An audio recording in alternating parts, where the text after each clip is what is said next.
आप सोचते हैं कि ग्रैटिट्यूड तब दिखाना चाहिए जब लाइफ में कुछ अच्छा हो जाए, जब आपकी मन्नत पूरी हो या कोई खुशखबरी मिले? यही आपकी सबसे बड़ी गलतफहमी है। ग्रैटिट्यूड कोई रिएक्शन नहीं है, ये एक आदेश है, एक ऐसी शक्ति जो आपके लाइफ को उस डिवाइन एनर्जी के साथ दोबारा जोड़ देती है जहां से हर चीज पैदा होती है।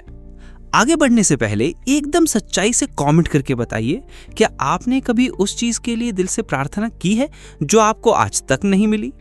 अगर हाँ, तो कमेंट में लिखिए अब मैं तैयार हूं, क्योंकि आज आप उस रहस्य को जानेंगे जिससे आपका इंतजार हमेशा के लिए खत्म हो जाएगा। आपने अपनी पूरी जिंदगी इस बात को मानने में ही निकाल दी कि जब कुछ अच्छा होगा तब आपको ग्रेटफुल फील करना चाहिए।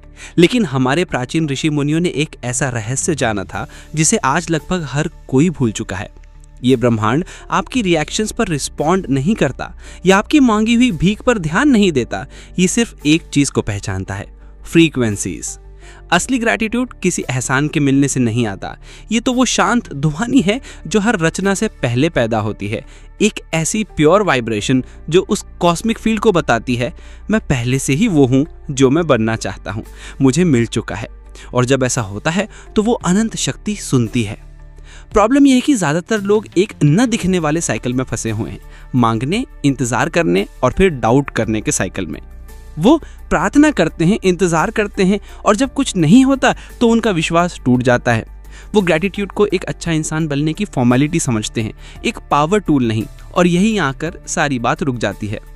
असली ग्रैटिट्यूड की फ्रीक्वेंसी आपकी दिमाग में नहीं बल्कि आपके दिल की वाइब्रेशनल फील्ड में एक्टिवेट होती है। और जब ऐसा होता है तो आप अपनी इच्छाओं की तरफ नहीं बढ़ते, आपकी इच्छाएं आपके वाइब्रेशनल सिग्नेचर को पहचान कर आपकी तरफ खींची चली आती हैं। हमारे प्राचीन ज्ञानियों ने इस रहस्य को गहराई से समझा था। उनके लिए ग्रैटिट्यूड सिर्फ एक धन्यवाद या थैंक यू नहीं था, ये एक एक्सेस कोड था, एक गुप्त तरीका जिससे आप सृष्टि की उस पहली ध्वनि, उस आदिनाद के साथ खुद को एक सीध में ला सकते हैं। और यही वो फ्रीक्वेंसी है जिसे आप आज फिर से खोजने वाले हैं। कुछ लोग ये बात समझ ही नहीं पाते कि हकीकत आपके शब्दों से नहीं बदलती, वो आपकी उन वाइब्रेशनल स्टेट्स पर रिस्पॉन्ड करती है जिन्हें आप लगातार बनाए रखते हैं। और उन सभी अवस्थाओं में एक अवस्था ऐसी है जो बिना किसी चीज को हिलाए आपके आसपास सब कुछ बदल देती है। ये है असली ग्रैटिट्यूड, वो वाला नहीं जो हम पोलाइट बनने के लिए बोलते हैं, या वो राहत वाली फीलिंग जो कुछ हासिल करने के बाद आती है। हम बात कर रहे हैं एक शांत वाइब्रेशन की, जो दिखने वाली दुनिया से पहले आती है, जो उस डिवाइन फील्ड को बताती है मैं इंतजार नहीं कर रहा, मैं तो पहले से ही ट्यून्ड इन हूं। यही वो टर्निंग पॉइंट है जिसे ज्यादातर लोग देख नहीं पाते। वो बेचैनी, शक और जल्दीबाजी के साथ अपनी हकीकत बनाने की कोशिश करते हैं। वो मांगते तो समृद्धियां पर वाइब्रेट कमी को करते हैं। हमारे ऋषि मुनि कभी भी भारी दिखावे से भ्रमित नहीं हुए, उन्होंने अदृश्य से हकीकत को रचा था। सनातन धर्म के सिद्धांतों में ये साफ है, हर चीज वाइब्रेट कर रही है और केवल वही चीज हकीकत बनती है जो आपकी वाइब्रेशन के साथ कोहेरेंस में हो, यानी तालमेल में हो। उनके लिए ग्रैटिट्यूड सबसे ऊंची वाइब्रेशंस में से एक थी। इसलिए नहीं कि ये कोई पुण्य का काम है, बल्कि इसलिए क्योंकि सिर्फ इसी में वो शक्ति थी जो इच्छा और उसकी हकीकत बनने के बीच की दूरी को शून्य कर सकती है। इसे मौजूद होने के लिए किसी भारी सबूत की जरूरत नहीं है, ये खुद ही इस बात का वाइब्रेशनल प्रूफ है कि वो चीज पहले से मौजूद है। यही फर्क है मांगने वाले में और पाने वाले में। जो मांगते हैं वो अपनी कमी की ऊर्जा ब्रह्मांड में भेजते हैं, लेकिन जो सच्चे और जुड़े हुए दिल से धन्यवाद देते हैं वो मौजूदगी को अपनी ओर खींचते हैं। इसी वाइब्रेशनल अवस्था को ज्ञानियों ने वापसी का नाम दिया था, अपने मूल स्वरूप में लौटना। जो सिद्ध पुरुष होते हैं वो चमत्कार की मांग करके डिवाइन फील्ड को एक्सेस नहीं करते, बल्कि उस चमत्कार के साथ रेजोनेंस में होने के लिए धन्यवाद देकर करते हैं। यही वो फ्रीक्वेंसी है जिसे आज हम एक साथ डिकोड करने वाले हैं। और अगर आपने वो अपना लिया जो अब बताया जाने वाला है, तो ग्रैटिट्यूड महसूस करने का इंतजार करना बंद कर देंगे और ग्रैटिट्यूड को उस हर चीज़ का दरवाज़ा बनाने लगेंगे जो अभी तक आप तक पहुंची तो नहीं है, पर है तो सिर्फ आपकी ही। हमारे सबसे पुराने ग्रंथों में, जैसे वेदों और उपनिषदों में, आपको कोई उपदेश या नैतिक शिक्षाएं नहीं मिलेंगी। उनमें कोड्स हैं, सूत्र हैं, और इन सूत्रों में हमारे ज्ञानियों ने कभी ये नहीं सिखाया कि हकीकत को बल या ताकत से जीतना चाहिए।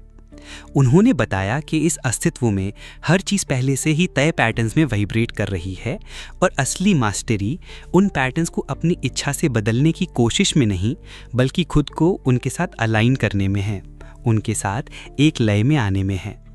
इस कॉन्टेक्स्ट में ग्रैटिट्यूड को एक वाइब्रेशनल चाबी की तरह समझा गया, एक ऐसी अवस्था जो आपकी आत्मा की फ्रीक्वेंसी को उस मूल ऊर्जा, उस डिवाइन फील्ड की धुन पर सेट कर देती है जहां हर चीज दिखने से पहले से ही मौजूद है। ज्ञानियों ने सिखाया कि जब इंसान का हृदय इस फ्रीक्वेंसी पर पहुंच जाता है तो अंदर और बाहर का भेद मिट जाता है।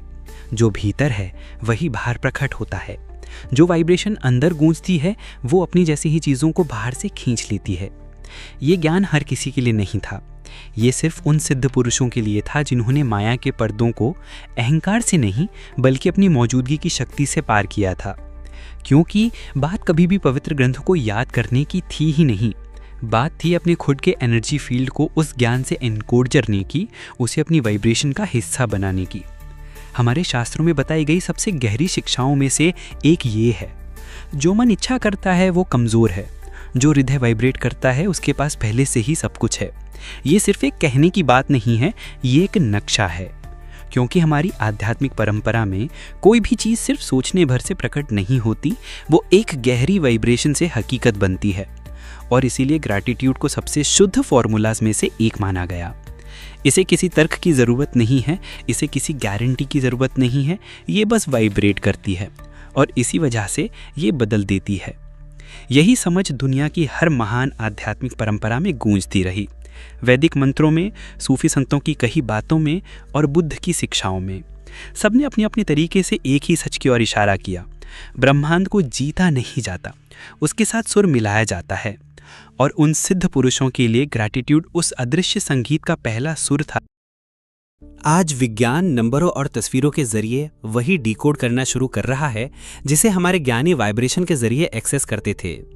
हार्टमैथ इंस्टीट्यूट के रिसर्चर्स ने यह साबित किया है कि जब आप गहरी ग्रैटिट्यूड महसूस करते हैं तो आपके दिल और दिमाग के बीच कोहेरेंस पैदा होता है। ये एक ऐसी अवस्था है जिसमें आपके शरीर की सारी लय, जैसे दिल की धड़कन और सांसें, एक दूसरे के साथ हार्मोनाइज हो जाती हैं, जिससे एक ज़्यादा स्टेबल और पावरफुल इलेक्ट्रोमैग्नेटिक फील्ड पैदा होती है।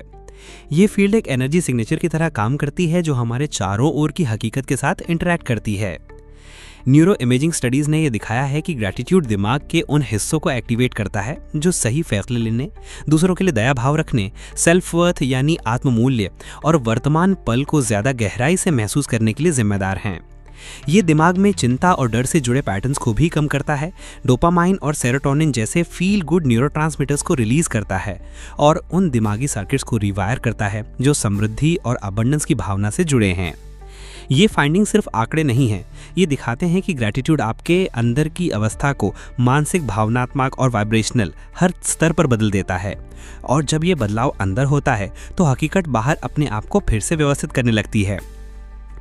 हमारे ऋषियों ने ये बात हजारों साल पहले ही बता दी थी। वाइब्रेशन रूप लेने से पहले आती है और सभी वाइब्रेशंस में ग्रैटिट्यूड ही वो वाइब्रेशन है जो ब्रह्मांड को बताती है, मैं मांग नहीं रहा, मैं तैयार हूँ। जो बात प्राचीन ज्ञानी मौन में महसूस करते थे, आज का मॉडर्न साइंस उसे सबूतों के साथ साबित कर रहा है। और सबसे ज़रूरी बात, आप इसे अभी इसी पल इस्तेमाल कर सकते हैं। ग्रैटिट्यूड को सिर्फ एक कंडीशन सोच की तरह नहीं बल्कि एक असली वाइब्रेशनल फ्रीक्वेंसी की तरह एक्टिवेट करने के लिए एक अंदरूनी बदलाव की ज़रूरत है। ये किसी पॉजिटिव इमोशन को ज़बरदस्ती महसूस करने के बारे में नहीं है, बल्कि उस भारीपन, उस डेंसिटी को घोल देने के बारे में है जो आपके एनर्जी फील्ड को साफ साफ वाइब्रेट करने से रोक रही है। ये मेहनत करने का नहीं बल्कि ट्यून इन करने का प्रोसेस है। इसीलिए पहला कदम ग्रैटिट्यूड को महसूस करना नहीं, पहला कदम ये पहचानना है कि वो कहाँ प्रवेश नहीं कर पा रही है। Step 1, turn down the noise. अपनी वाइब्रेशन को बढ़ाने की कोशिश करने से पहले आपको उस अंदरूनी शोर को शांत करना होगा जो उसे ब्लॉक करता है। ये शोर सिर्फ नेगेटिव विचारों से नहीं आता, बल्कि उम्मीदों, फैसलों और उन इच्छाओं से भी आता है जिन्हें आपने पूरी तरह से स्वीकार नहीं किया है। अपने दिन की शुरुआत एक सच्चे मौन के पल के साथ करें। कोई बाहरी इनपुट नहीं, कोई फोन नहीं, कोई न्यूज़ नहीं, बस शांति से बैठें, गहरी सांस लें और अपने दिमागी विचारों को बिना उनका पीछा किए देखें।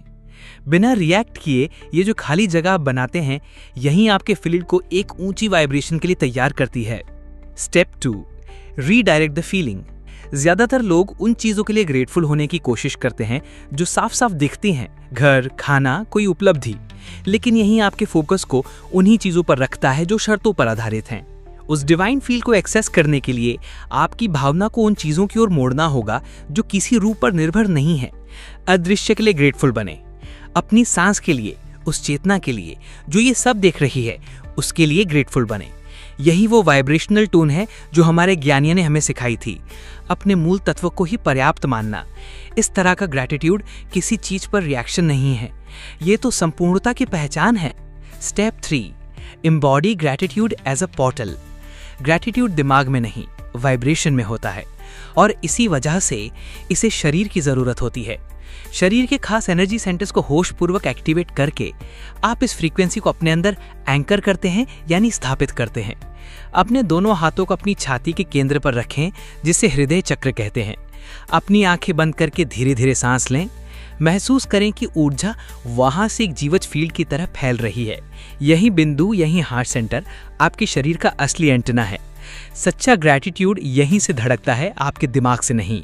अब जब आपका फील्ड स्थिर है, आपकी भावनाएं सही दिशा में हैं और आपका शरीर एक एंटेना की तरह एक्टिवेट हो गया है, तो वाइब्रेशन स्थिर होने लगती है। लेकिन इस फ्रीक्वेंसी को बनाए रखने के लिए और इसे आपके एनर्जेटिक आर्किटेक्चर का हिस्सा बनाने के लिए इसे समय के साथ कोड करना पड़ता है। यहीं पर यह प्रैक्टिस एक बार की घटना से बदलकर एक स्थायी अवस्था में तब्दील हो जाती है और हकीकत रिस्पॉन्ड करना शुरू कर देती है। Step 4, code the frequency with consistency.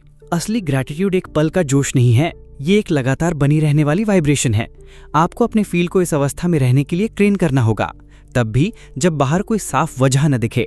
हर दिन एक तय समय चुनें और इस कॉन्शियस एक्टिवेशन की प्रैक्टिस को दोहराएं। कोई लिस्ट मत बनाइए, याददाश्त पर निर्भर मत रहिए, बस उस फीलिंग में प्रवेश करें, भले ही बाहर कुछ भी ना बदला हो। इस वाइब्रेशन को रीएक्टिवेट करें। यही वो शांत आदेश है जो आपकी फील्ड को बदलता है। आप यकीन दिलाने के लिए अफर्म नहीं कर रहे, आप एक्सेस करने के लिए वाइब्रेट कर रहे हैं। Step 5, observe the resonance in the field. जैसे जैसे ये फ्रीक्वेंसी स्थायी होती जाती है, ब्रह्मांड जवाब देना शुरू कर देता है। ये सिंक्रोनिसिटी के रूप में दिखेगा, यानी सही समय पर सही चीजों का होना। अचानक से कोई राहत मिलेगी, बंद रास्ते खुलने लगेंगे। लेकिन सबसे जरूरी हिस्सा ये नहीं है कि क्या होता है, बल्कि ये है कि आप उस पर रिस्पॉन्ड कैसे करते हैं। जब कुछ अच्छा हो तो हैरानी से रिएक्ट मत करिए, इसे एक कन्फर्मेशन की तरह पहचानिए। यह आपके वाइब्रेशनल सर्किट को और मजबूत करता है। आप एक ऐसे इंसान की तरह जीना शुरू कर देते हैं जो पहले से ही अलाइनमेंट में वाइब्रेट कर रहा है। और यही वो पल है जब साइकिल पूरा होता है। आप खोजना बंद कर देते हैं और पहचानना शुरू कर देते हैं। शरीर वाइब्रेट करता है, फील्ड रिस्पॉन्ड करता है, हकीकत एडजस्ट हो जाती है। एक बार जब फ्रीक्वेंसी शरीर में एंकर हो जाए, कंसिस्टेंसी के साथ बनी रहे और बाहरी दुनिया से वैलिडेट हो जाए, तो आखिरी कदम कुछ और करने का नहीं है, बल्कि जो आपने बनाया है उसकी रक्षा करने का है। ग्रैटिट्यूड की वाइब्रेशन जब स्थिर हो जाती है तो एक जीवित कवच बन जाती है। लेकिन कोई भी कवच डिस्ट्रैक्शंस, शोर और गलत तरह के कनेक्शन से कमजोर हो सकता है। आपको हर समय चौकन्ना रहने की जरूरत नहीं, लेकिन आपको इस बारे में सिलेक्टिव होना होगा कि आप अपने फील्ड में किसे आने देते हैं। हर चीज एक फ्रीक्वेंसी है, शब्द, माहौल और लोग। ध्यान दें कि क्या आपको एक्सपैंड करता है और क्या आपको कॉन्ट्रैक्ट करता है, यानी सिकोड़ता है। उन इंटरैक्शन से बचें जो कमी, बेचैनी या तुलना के पैटर्न को ट्रिगर करते हैं। ग्रैटिट्यूड ऐसे माहौल में घुल जाता है क्योंकि वो संपूर्णता में वाइब्रेट करता है। ऑलिवर हमेशा मानता था कि ग्रैटिट्यूड बस एक फॉर्मेलिटी है, कुछ ऐसा जो आप अच्छे मैनर्स के लिए कहते हैं या कियास के बीच थोड़ा बेहतर फील करने के लिए करते हैं। वो लिस्ट बनाता था, हर दिन 3 चीजें लिखता था, अफर्मेशंस दोहराता था, पर अंदर कुछ नहीं बदल रहा था। बाहर दरवाजे बंद थे, रिश्ते बेजान थे और एक अजीब सा खालीपन था। फिर एक रात जब उसे नींद नहीं आ रही थी, उसने जबरदस्ती करना छोड़ दिया। वो बस चुपचाप लेटा रहा, अपना हाथ छाती पर रखा और सांस ली। उसने ग्रैटिट्यूड के बारे में नहीं सोचा, कोई वजह नहीं खोजी, बस महसूस किया। और उस खाली जगह में कुछ अलग हुआ, कोई खुशी नहीं बल्कि एक गहरी, लगभग इलेक्ट्रिक शांति। आने वाले दिनों में उसने इसे दोहराया, कोई लिस्ट नहीं, कोई विजुअलाइजेशन नहीं, सिर्फ प्रेजेंस। धीरे धीरे चीजें बदलने लगी। एक पुराना क्लाइंट लौट आया, एक अनएक्सपेक्टेड इन्विटेशन मिला, लेकिन सबसे बड़ा बदलाव अंदर हुआ। बेचैनी गायब हो गई, शरीर हल्का महसूस होने लगा। ऑलिवर तब समझा जो हमारे ज्ञानी सिखाते थे, हकीकत उस चीज पर रिस्पॉन्ड नहीं करती जिसे आप जबरदस्ती चाहते हैं, बल्कि उस पर करती है जिसे आप मौन में बनाए रखते हैं। और असली ग्रैटिट्यूड को मौजूद होने के लिए किसी सबूत की जरूरत नहीं, क्योंकि वो पहले से ही उस जगह वाइब्रेट कर रहा है जहां से हर चीज शुरू होती है। सबसे बड़ी रुकावट सबूत का इंतजार करना है। आप सोचते हैं कि जब कुछ सुधरेगा तब ग्रेटफुल होंगे, पर ये इमोशनल डिले आपको लगातार कमी की फ्रीक्वेंसी में रखता है। जिस पल आपका मन कहता है कि अभी ग्रेटफुल होने की कोई वजह नहीं है, उसी पल रुकें, सांस लें, अपना ध्यान अपनी छाती के केंद्र पर लाएं और धन्यवाद देने का चुनाव करें। उन चीज़ों के लिए नहीं जो हो चुकी हैं, बल्कि उसके लिए जो आप इस वाइब्रेशन को पकड़कर बन रहे हैं। यही सिद्ध पुरुषों की छलांग है। वो इसलिए ग्रेटफुल नहीं होते कि सब कुछ ठीक है। सब कुछ ठीक होना शुरू हो जाता है क्योंकि वो अंधेरे में भी उस वाइब्रेशन को बनाए रखना सीख जाते हैं। याद रखिए, ग्रेटिट्यूड एक प्रतिक्रिया नहीं, एक प्राचीन भाषा है। ये उसका जश्न मनाने के लिए नहीं जो आ चुका है, बल्कि उससे बुलाने के लिए है जो पहले से मौजूद है, भले ही उसका कोई रूप ना हो। माइसर एकहार्ट ने कहा था, अगर आपके जीवन की एकमात्र प्रार्थना सिर्फ धन्यवाद हो तो वो काफ़ी होगी, क्योंकि जो इंसान उस चीज़ के लिए वाइब्रेट करता है जिसे वो अभी नहीं देख सकता, उसने उस फील्ड को पहले ही छू लिया है जहाँ से सब कुछ प्रकट होता है। अगर इस मैसेज ने आपके अंदर कुछ छुआ है तो इस वीडियो को लाइक करें, चैनल को सब्सक्राइब करें और नोटिफिकेशंस ऑन कर लें। कमेंट्स में ये मंत्र ज़रूर लिखें, मैं देखने से पहले वाइब्रेट करता हूँ। ये छोटा सा एक्ट उस कलेक्टिव फील्ड को मजबूत करेगा जो हम यहाँ बना रहे हैं। इस वीडियो को किसी ऐसे इंसान के साथ शेयर करें जिसे उस शक्ति को याद दिलाने की ज़रूरत है जो आज भी उसके अंदर धड़क रही है।